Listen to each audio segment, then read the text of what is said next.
The shutdown stalemate inside that building is leading to quite a mess outside. Literally, those trash bins here on National Park Service land were overflowing with junk. Some Democrats on Capitol Hill say Brett Kavanaugh poses a big threat. It's the right thing to do for the United States. Senator, are you worried this is going to lead to bloodshed, though?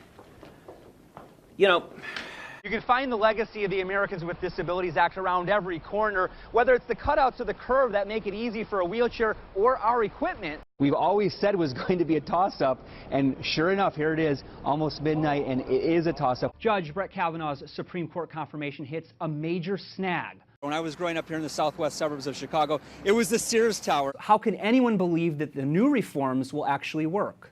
Now, Americans are streaming into that Capitol Rotunda. Look at the lines here of people waiting to say their final goodbyes. Raina Montoya can't put up a wall to hide her pain. Sorry. When she was 13, her family brought her to the United States illegally from Mexico. She's had to live in the shadows. Now she's busy in the background of Capitol Hill, urging senators to keep the protections from deportation for dreamers like her. They looked at me in the eyes and they said they wanted me to stay here, and now they're showing otherwise. So definitely feeling really hurt.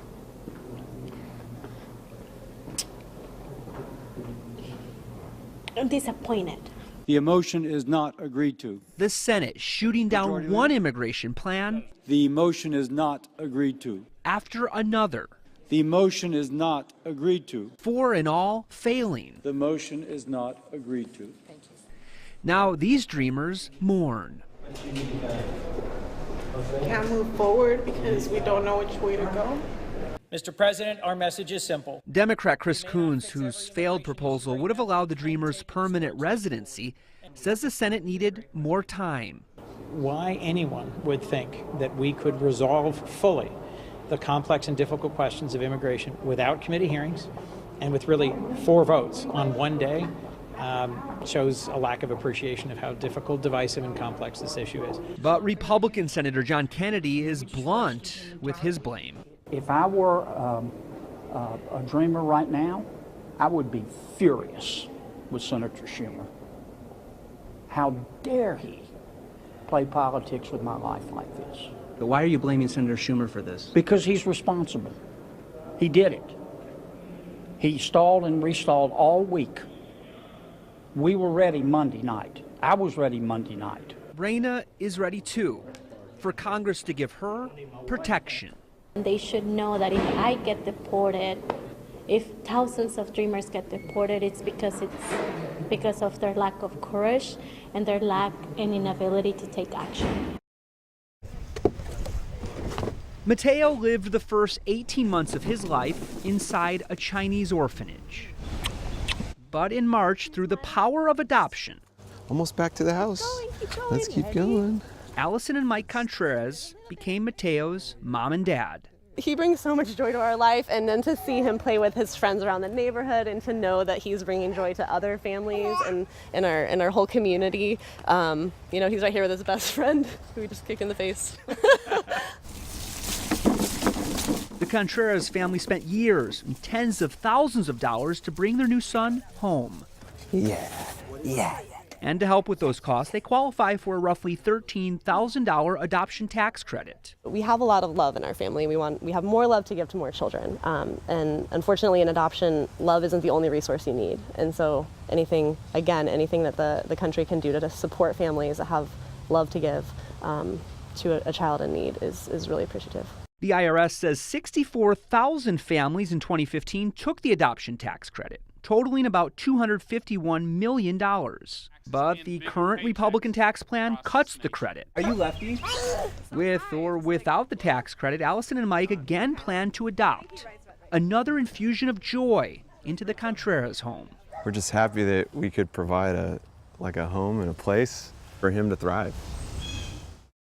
2 days away from giving birth, Devin Jones' life veered off course, hit by a drunk driver. As soon as I saw wheels in the corner of my eye, I went to protect my daughter. But her baby Madeline died that day, April 6th, 2013. Devin broke more than 20 bones. Her doctor started her on pain-relieving opioids. She became hooked. Her life crashed. I became this person that the me before the car accident wouldn't have even recognized. I became toxic. She says she felt trapped. I didn't know that it was possible for me to get off of opiates and live a normal life again. Some never returned to normal. The Surgeon General blames opioid drug overdoses for nearly 48,000 deaths last year. Across the country, political ads take aim. 4 New Yorkers die every day from opioid overdoses. My family's been shattered by opioid addiction. My grandson was ripped away from his mother. He is working to get these deadly drugs off our streets. Now Congress is fighting back against the opioid epidemic. President Trump this week signed a new law pumping $6 billion into drug treatment, security, and even ads. We are going to end it, or we are going to at least make an extremely big dent in this terrible, terrible problem. A problem that consumed Devin for 5 years. At her lowest, she was arrested for a DUI. She turned to Catholic Charities Counseling and Narcotics Anonymous for help. This is not the life that I'm meant to live. And now she's been clean for more than 90 days. My life is just so much better now. My life is so much more peaceful, and my priorities are straight again, and I still have all of the same qualities I had before the car accident. Like, I'm finally finding myself again. This 27-year-old studying to become a counselor, hoping to help other mothers who've lost children, like her Madeline. She gave me this purpose in my life that I have now.